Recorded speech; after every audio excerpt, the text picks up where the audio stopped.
36장. 여호아스는 왕이 되었을 때 23살이었다. 그는 예루살렘에서 3달 동안 다스렸다. 이집트 왕이 그를 왕위에서 물러나게 하고 강제로 은 4톤가량과 금 34kg을 바치게 했다. 이어서 이집트 왕 느고는 여호아스의 형제 엘리야김을 유다와 예루살렘의 왕으로 삼고 그 이름을 여호야김으로 고쳤다. 그 후 여호아스를 사로잡아 이집트로 돌아갔다. 여호야김은 왕이 되었을 때 25살이었다. 그는 예루살렘에서 11년 동안 다스렸다. 하나님 보시기에 그는 악한 왕이었다. 바빌론 왕 느부갓네살이 전쟁을 일으켜 그를 청동사슬로 결박하고 바빌론의 포로로 잡아갔다. 느부갓네살은 하나님의 성전 기구들도 가져가 바빌론의 자기 왕궁에 두었다. 여호야김의 나머지 역사, 그가 저지른 악한 신성 모독과 그 결과로 당한 일은 이스라엘과 유다 왕 연대기에 모두 기록되어 있다.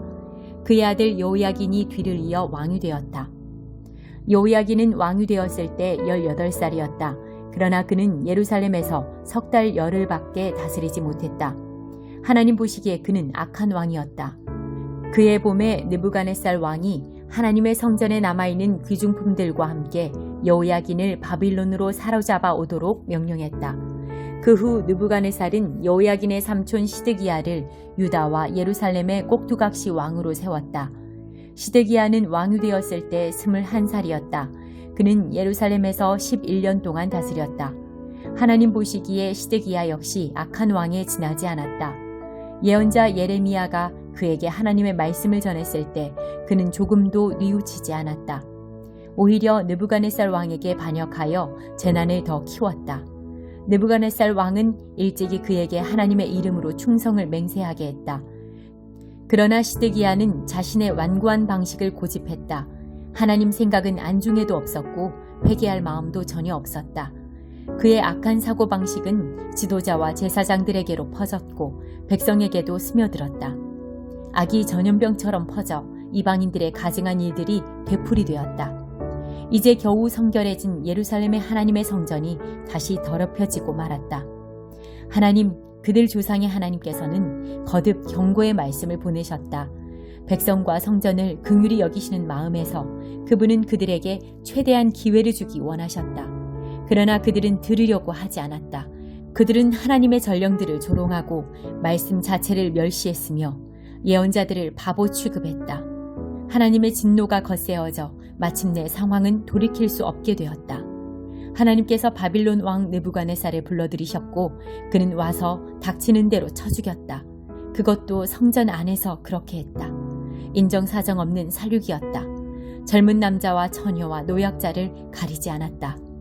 나아가 그는 성전의 귀중품을 모조리 약탈하여 바빌론으로 가져갔다. 하나님의 성전 안에 있는 보물보관소와 왕과 관리들의 보물보관소를 모두 비우고 약탈해 갔다. 재물과 함께 사람들도 모두 바빌론으로 끌고 갔다. 그는 하나님의 성전을 불사르고 예루살렘 성전을 허물며 모든 건물에 불을 질렀다. 그 안에 있던 각종 귀중품들이 모두 불에 타고 말았다. 생존자는 너나 할 것 없이 바빌론의 포로로 잡혀가서 느부갓네살과 그 집안의 종이 되었다. 포로와 종의 생활은 페르시아 왕국이 세워질 때까지 계속되었다. 이것은 예레미야가 전한 하나님의 메시지 그대로 이루어진 것이다. 황폐한 땅은 긴 시간 안식에 들어갔다. 그동안 지켜지지 않았던 모든 안식일을 채우는 70년 동안의 안식이었다. 페르시아 왕 고레스 1년에 하나님께서는 예레미야를 통해 주신 메시지를 이루시려고 페르시아 왕 고레스의 마음을 움직여 온 나라에 공포하게 하셨다. 그 내용은 이러하다. 페르시아 왕 고레스가 선포한다. 하나님, 하늘의 하나님께서 내게 지상의 모든 나라를 주셨다. 또 내게 명령하여 유다에 있는 예루살렘에 그분을 예배할 성전을 짓게 하셨다. 하나님의 백성에 속한 사람들은 모두 돌아가라. 너희 하나님께서 너희와 함께 하시기를 빈다. 자, 이제 나아가거라. 22장. 그 천사는 또 내게 수정같이 빛나는 생명수강을 보여주었습니다. 그 강은 하나님과 어린 양의 보좌로부터 흘러나와 거리 한가운데로 흐르고 있었습니다. 그 강의 양쪽에는 12종류의 열매를 맺는 생명나무가 심겨 있어서 달마다 열매를 내었습니다. 그 나무의 잎사귀는 민족들을 치유하는 데 쓰였습니다. 결코 다시는 저주가 없을 것입니다. 하나님과 어린 양의 보좌가 중앙에 있습니다. 그분의 종들이 하나님을 섬길 것입니다. 그들은 하나님께 예배하며 그분의 얼굴을 뵐 것입니다. 그들의 이마는 하나님의 빛을 받아 빛날 것입니다. 다시는 밤이 없을 것입니다. 누구에게도 등불이나 햇빛이 필요 없을 것입니다. 주 하나님의 빛나는 빛이 모두를 비춰줄 것입니다. 그들은 영원 무궁토록 그분과 함께 다스릴 것입니다. 이 책의 말씀을 지키는 사람은 복되다. 천사가 내게 말했습니다. 이는 한마디 한마디가 다 믿을 수 있는 확실한 말씀이다. 예언자의 영들의 하나님이시며 주님이신 분께서 그분의 천사를 보내 그분의 종들에게 곧 일어날 일을 보여주셨다.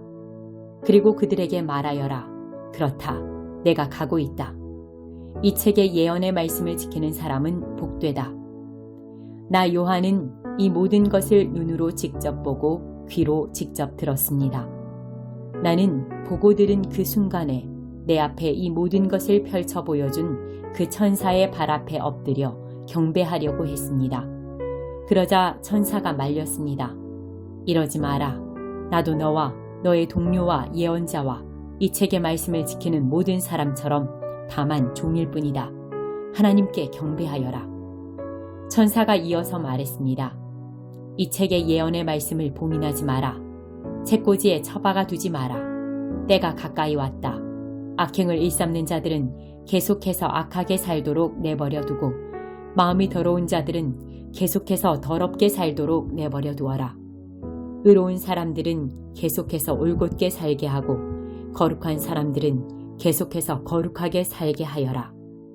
그렇다. 내가 가고 있다. 내가 곧 갈 것이다. 내가 갈 때 내 임금 대장을 가지고 갈 것이다. 나는 사람들이 살면서 행한 대로 그들에게 임금을 지불해 줄 것이다. 나는 처음이며 마지막, 최초이며 최종, 시작이며 끝이다.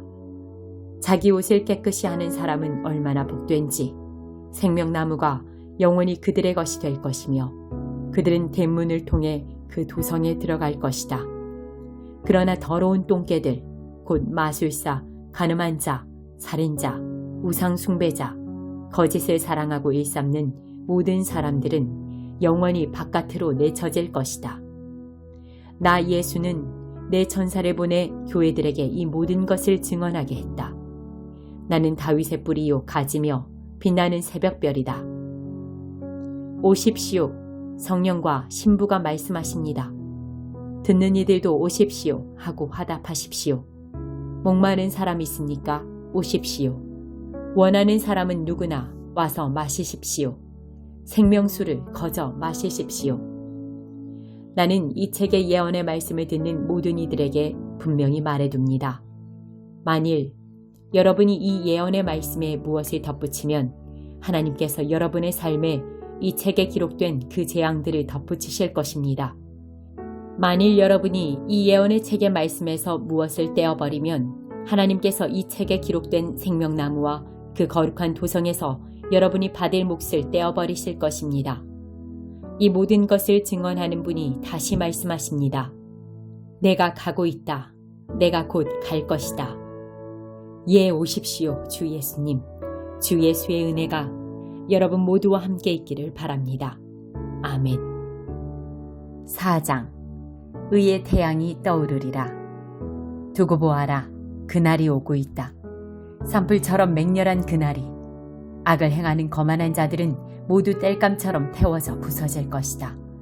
오직 그을린 흙과 재만 남으리라. 그들에게는 암흑의 날이 될 것이다. 그러나 너희는 기대하여라. 내 이름을 높이는 이들에게는 의의 태양이 떠오를 것이다. 거기에서 치유의 빛이 흘러나올 것이다. 너희는 기운 펄펄한 망아지처럼 에너지가 넘치고 악한 자들을 밟게 될 것이다. 그날에 그들은 너희에게 밟혀 재처럼 뒹굴 것이다. 만군의 하나님께서 말씀하신다. 내가 내 종 모세를 통해 주었던 계시, 온 이스라엘을 위해 호렙에서 명령으로 주었던 계시, 바른 삶을 위한 그 모든 규례를 기억하고 지켜라. 그러나 동시에 앞을 내다보며 살아라. 내가 하나님의 큰 날, 결정적 심판의 날을 위해 예언자 엘리야를 보내어 길을 닦게 할 것이다.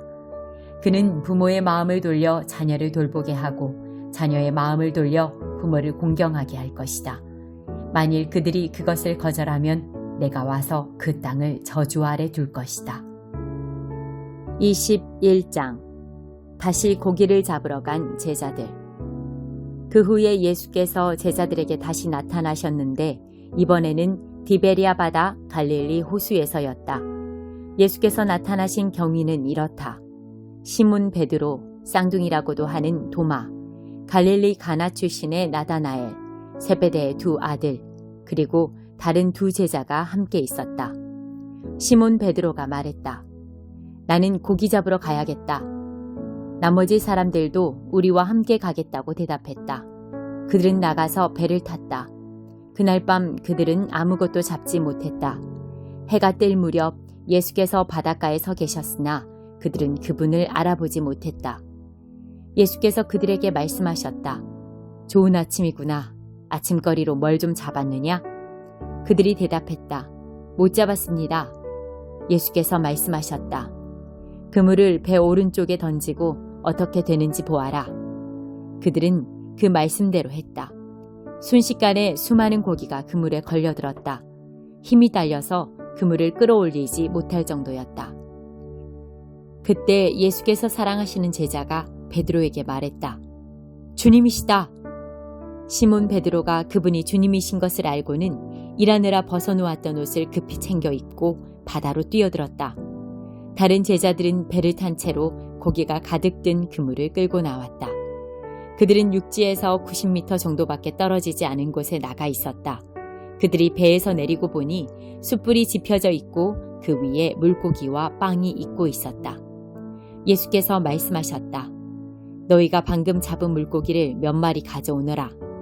시몬 베드로가 다른 제자들과 힘을 합쳐 그물을 바닷가로 끌어올렸는데 큰 물고기가 153마리나 되었다. 그렇게 많은 물고기가 들었는데도 그물이 찢어지지 않았다. 예수께서 말씀하셨다. 아침 식사가 준비되었다. 제자들 가운데 당신은 누구십니까? 하고 감히 묻는 사람이 없었다. 그들은 그분이 주님이신 것을 알고 있었다. 예수께서 빵을 들어 그들에게 주시고 물고기도 그들에게 주셨다. 예수께서 죽은 자들 가운데서 살아나신 뒤에 제자들에게 살아있는 모습을 보이신 것은 이번이 세 번째였다. 네가 나를 사랑하느냐? 아침 식사 후에 예수께서 시몬 베드로에게 말씀하셨다. 요한의 아들 시몬아, 내가 이 사람들보다 나를 더 사랑하느냐? 예, 주님, 제가 주님을 사랑하는 줄을 주님이 아십니다. 예수께서 말씀하셨다. 내 어린 양들을 먹여라. 그런 다음 예수께서 두 번째로 물으셨다. 요한의 아들 시몬아, 네가 나를 사랑하느냐? 예, 주님, 제가 주님을 사랑하는 줄을 주님이 아십니다. 예수께서 말씀하셨다. 내 양들을 돌보아라. 예수께서 세 번째로 물으셨다. 요한의 아들 시몬아, 네가 나를 사랑하느냐? 예수께서 네가 나를 사랑하느냐 하고 세 번째 물으시니 베드로는 근심이 되었다. 주님, 주님은 모르시는 것이 없습니다. 제가 주님을 사랑하는 줄을 주님께서 틀림없이 아십니다. 예수께서 말씀하셨다. 내 양들을 먹여라. 이제 너에게 진실을 알려주겠다. 내가 젊었을 때는 내 스스로 옷을 입고 어디든지 원하는 곳으로 다녔다. 그러나 내가 나이 들어서는 두 팔을 벌려야 할 것이다. 다른 사람이 내게 옷을 입히고 내가 원하지 않는 곳으로 너를 데려갈 것이다. 예수께서 이렇게 말씀하신 것은 베드로가 어떤 죽음으로 하나님을 영화롭게 할 것인지를 암시하신 것이다. 이 말씀을 하시고 예수께서 이렇게 명하셨다. 나를 따라오너라. 베드로가 고개를 돌려보니 예수께서 사랑하시는 제자가 바로 뒤에서 따라오고 있었다. 베드로가 그를 보고 예수께 물었다. 주님, 이 사람은 어떻게 되겠습니까? 예수께서 말씀하셨다. 내가 다시 올 때까지 그를 살려두고자 하더라도 그것이 너와 무슨 상관이 있느냐? 너는 나를 따라오너라. 그래서 그 제자가 죽지 않을 것이라는 소문이 형제들 사이에 퍼진 것이다. 그러나 예수께서 하신 말씀은 그런 뜻이 아니었다. 예수께서는 그저 내가 다시 올 때까지 그를 살려두고자 하더라도 그것이 너와 무슨 상관이 있느냐라고 말씀하셨을 뿐이다. 이 모든 일을 목격하고 기록한 사람이 바로 그 제자다. 우리 모두는 그의 증언이 믿을만하고 정확하다는 것을 알고 있다. 이 밖에도 예수께서는 아주 많은 일을 행하셨다. 그것을 하나도 빠뜨리지 않고 낱낱이 기록한다면 그 기록한 책을 다 담아두기에는 이 세상도 비좁을 것이다.